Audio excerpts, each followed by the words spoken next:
Shalom, puji nama Tuhan. Kembali saya menyapa Bapak Ibu Saudara dimanapun berada. Salam dalam kasih Kristus Yesus Tuhan kita.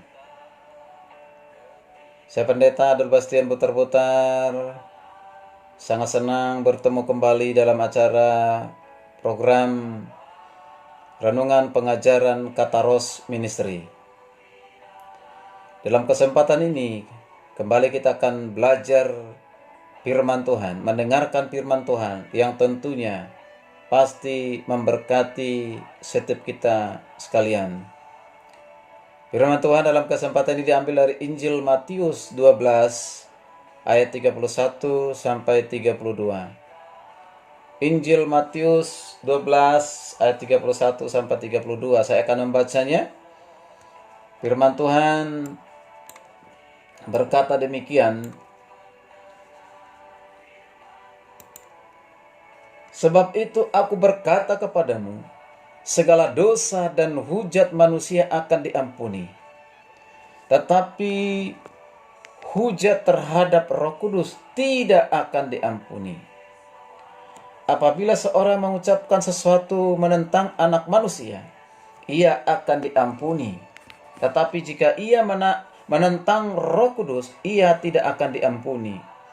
Di dunia ini tidak, dan di dunia yang akan datang pun tidak.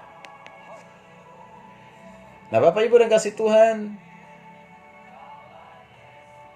perkataan ini adalah langsung ucapan Yesus kepada orang-orang Farisi dan ahli Taurat dan orang-orang yang mendengarkan, yang mengikutinya pada saat itu.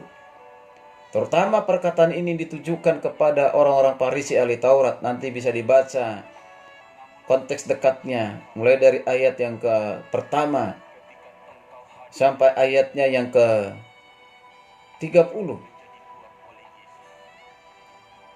Di nas pembacaan ini ada dikatakan dosa. Ini berbicara tentang dosa, yaitu dosa, segala dosa dan hujat manusia diampuni. Hujat terhadap Roh Kudus tidak akan diampuni. Diulang lagi, menentang manusia, ia akan diampuni. Jika ia menentang Roh Kudus, ia tidak akan diampuni. Jadi di sini ada dua dosa, yaitu dosa yang diampuni dan dosa yang tidak akan diampuni. Jadi manusia dikatakan di sini dosa yang tidak diampuni dan dosa manusia yang tidak akan diampuni.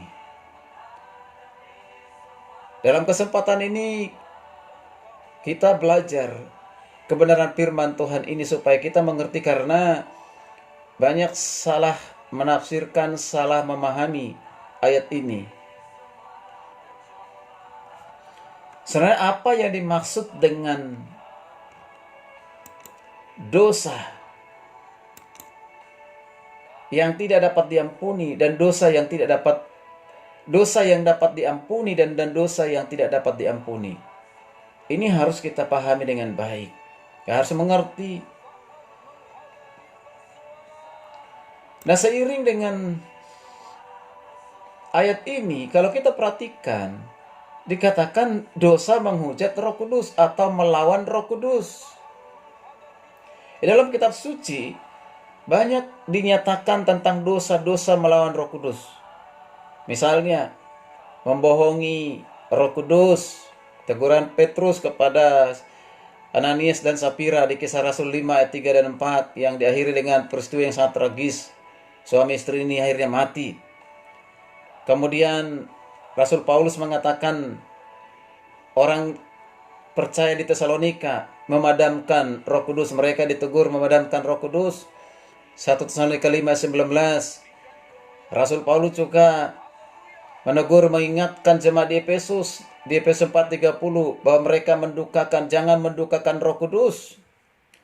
Tapi di hari ini, di nas yang kita baca ini, ada kata menghujat Roh Kudus dalam Matius 12:31-32 yang sudah kita baca. Jadi ada perbedaan di empat dosa ini: membohongi, memadamkan, mendukakan Roh Kudus. Maka kan kita bagi dua tuh menjadi pembelajarannya. Pertama, dosa yang dapat diampuni dan dosa yang tidak dapat diampuni. Maka dalam kesempatan ini, di renungan ini, kita lebih dahulu belajar apa yang dimaksud dengan dosa yang tidak dapat diampuni, yaitu dosa menghujat Roh Kudus. Apakah orang Kristen yang telah lahir baru masih dapat membohongi, memadamkan, dan mendukakan Roh Kudus? Apakah orang Kristen yang telah lahir baru dan sungguh-sungguh sudah mengalami Kristus dalam kehidupannya menghujat Roh Kudus? Nah, dua pertanyaan ini akan bisa kita pahami dan bisa kita jawab apabila kita mengerti pertama, apa artinya itu dosa? Pengertian dosa. Jadi secara umum dosa dapat diartikan sebagai perbuatan yang melanggar hukum Tuhan serta agama. Dapat juga berarti perbuatan kurang baik atau kesalahan terhadap orang tua maupun negara. Ini pengertian secara umum. Lalu pengertian dosa dalam Alkitab, terutama dalam bahasa Yunani, ini menggunakan kata dosa itu menggunakan kata hamartia yang mempunyai pengertian tidak mengena pada sasaran atau tidak memenuhi standar.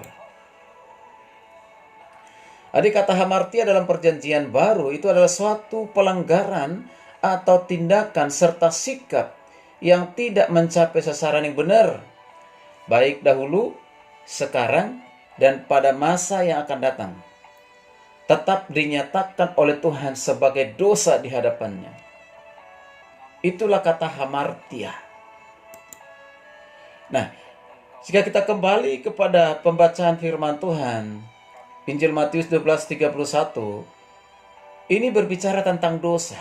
Dosa yang tidak dapat diampuni, tidak akan diampuni karena menghujat Roh Kudus. Perlu kita harus memahami pengertian menghujat Roh Kudus atau dosa menghujat Roh Kudus. Dosa itu udah berarti tadi dikatakan tidak mengenai sasaran. Artinya meleset dari kebenaran yang sudah ditentukan oleh Tuhan, sudah ditetapkan oleh Tuhan. Tidak hidup sesuai dengan apa yang sudah ditentukan oleh Tuhan bagi manusia. Apa yang sudah direncanakan Tuhan. Apa yang dikehendaki oleh Tuhan. Meleset, tidak dilakukan, itu adalah dosa. Itu merupakan pelanggaran, itu merupakan kejahatan. Maka salah satunya itu adalah menghujat Roh Kudus. Mari kita perhatikan pengertian yang sempit kata menghujat Roh Kudus. Artinya apa? Ini mengucapkan kata-kata yang merendahkan atau melecehkan Tuhan, bahkan melecehkan Roh Kudus. Merendahkan, melecehkan Roh Kudus, meremehkan Roh Kudus sama saja merendahkan, melecehkan Tuhan. Itu pengertian yang sempit. Nah, lalu pengertian yang lebih luas menghujat Roh Kudus itu artinya apa? Tidak menerima karya Roh Kudus secara berulang-ulang, sengaja dan terus-menerus, sehingga Roh Kudus tidak lagi berbicara kepada orang tersebut, dan orang tersebut mengeraskan hati untuk tidak lagi menyambut karya Roh Kudus. Kalau bisa dikatakan penolakan secara kontinu, penolakan secara sistematis, penolakan secara permanen atas karya Roh Kudus, atas pekerjaan Roh Kudus. Jadi menghujat Roh Kudus itu tidak hanya menunjuk kepada suatu perbuatan salah atau dosa yang dilakukan seorang, tetapi lebih menunjuk kepada suatu stadium atau tingkatan di mana seseorang, oleh karena selalu menolak karya Roh Kudus, tidak mendengar teguran, tidak mendengar peringatan Tuhan, maka ia tidak lagi memiliki kepekaan dan menangkap teguran Tuhan, dan tidak lagi memiliki hasrat atau niat untuk bertobat. Nah, inilah yang dikatakan pengertian menghujat Roh Kudus.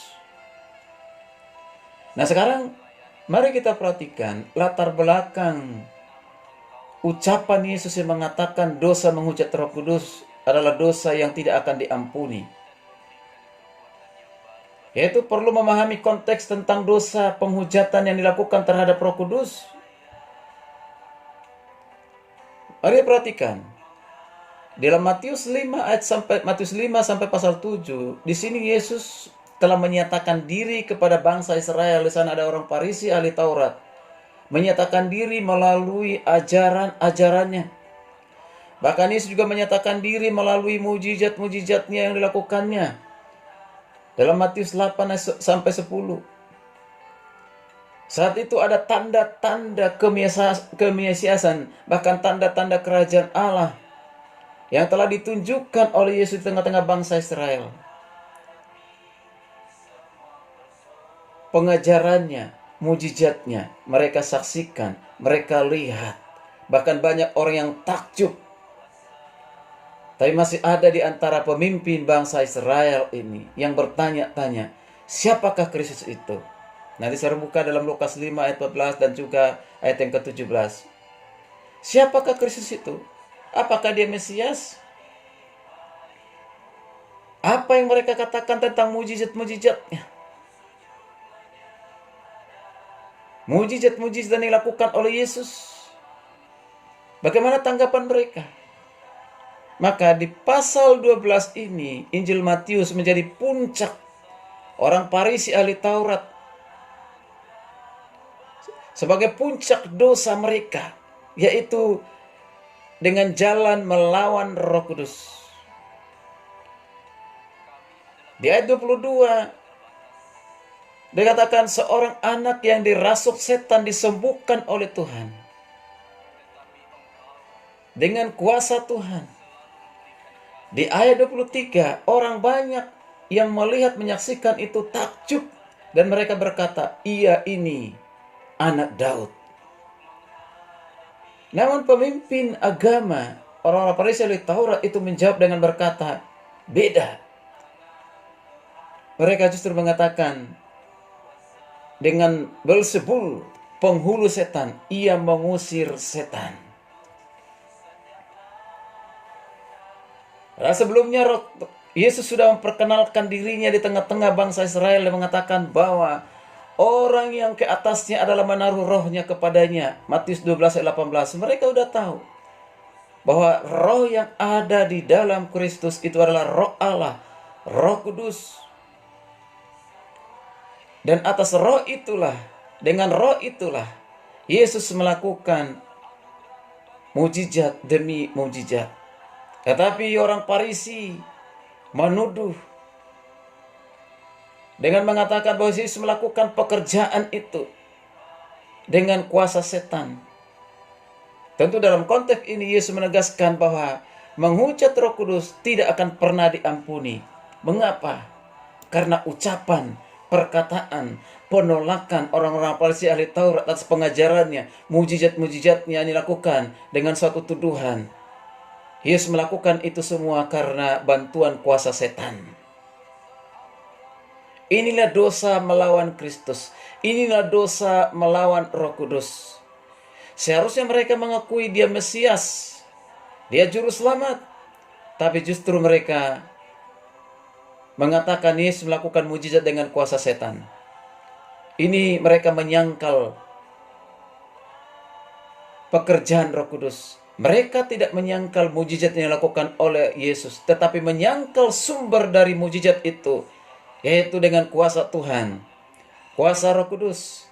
Tapi mereka mengatakan itu sesungguhnya adalah, mereka berkata itu karena kuasa setan. Tapi apa yang dilakukan oleh Yesus, itu sesungguhnya adalah kuasa dari Allah yang maha tinggi. Jadi saudara kasih Tuhan,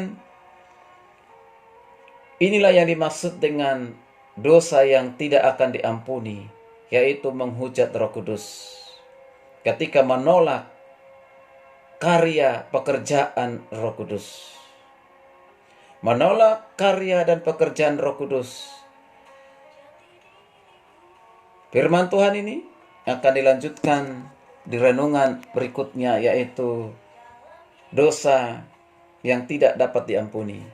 Kiranya firman Tuhan ini menjadi berkat, kekuatan, bahkan membuat iman kita bertumbuh. Sampai berjumpa di renungan berikutnya. Tuhan Yesus memberkati. Shalom.